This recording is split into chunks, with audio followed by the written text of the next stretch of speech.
stand by to listen to a career podcast from the College of Media and Publishing. Don't forget we have online courses in proofreading, journalism, writing and marketing. Visit our website for full course details. You'll find us at collegeofmediaandpublishing.co.uk. There you can also download our brochure and claim a free copy of our ebook called Career Booster. Once again, that's all at collegeofmediaandpublishing.co.uk. My name is Clellan Tom, and I'd like to spend a short while talking about email addresses. And you think, well, what about them? Well, I would say they're crucially important, particularly when we're looking for work, freelance or an employment, or looking for a commission, applying for work experience or an internship. Anything like that needs a good email address. Particularly as nowadays emails are probably the main method of communication in business, more so than surface mail, so they do need to be handled correctly and professionally. So maybe now is the time to have a quick look at your email address and ask yourself this question: what does that say about me?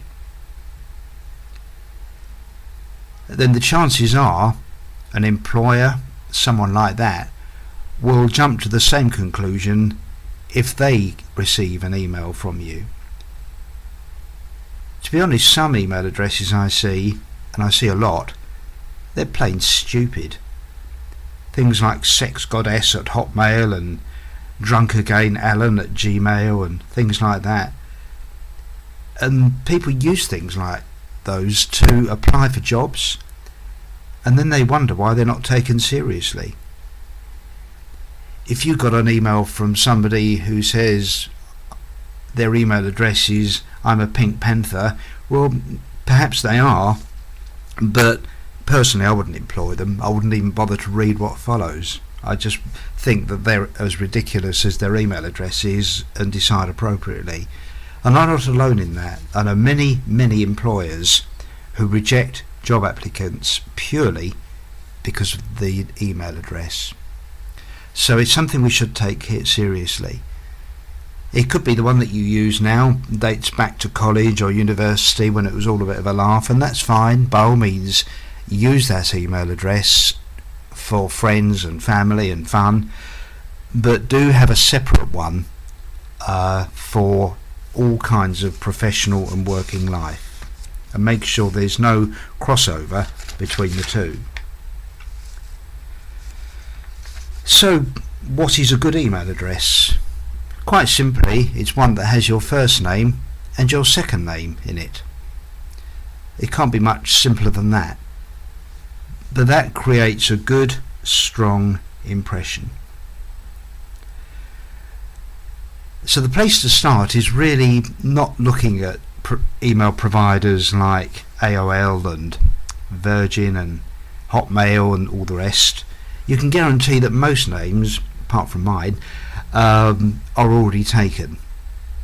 And if you've got a very common name, then obviously it can be a struggle to find one. I'm not a great fan of ones that have first names, second names, then a whole string of numbers after them. They should only be used as a last resort. So your best plan is to go to a web domain provider like 123reg. You'll find them online. Just type in 123reg and then look for a web domain. Put in your first name, second name, and see what's on offer. There's a fairly good chance you'll be able to buy a web domain that contains your first and second name, and it might have .co.uk or .net or .eu or something at the end, but that's okay. That doesn't matter. It probably won't cost you more than perhaps £20 a year at the most to buy that domain name. You don't have to have a website then, although you've got that address and you can use it later for a website if you want to, but the provider will then let you have a number of email addresses based around your first name and last name. So really, that, to my way of thinking, that's the best way of doing it. If you've got such a common name that you can't find any provider anywhere that gives you first name, second name, then try looking for other options, and that might include having the underscore in the middle or the dot in the middle, or maybe having 1 or 2 numbers at the end if all else fails. The reason I say first name and second name is because your first name is no help, particularly when you're sending articles in for publication or looking for work. If you sent in an article and somebody's reading it and they're calling across the office and, oh, have you got that piece from Mr. Smith, then if they've only got an email address with your first name in it, the fact that your second name is Smith, Jones or something else doesn't really help. And I've known people actually lose work because they can't match the article to the email address. We sometimes have it ourselves. We've got students who have an email address that only comprises their first name and maybe the first letter of their second name. Then they sign it Fred, but how on earth are we ever to work out who they are when we've got 1,200 students to sort through and no idea what their second name is?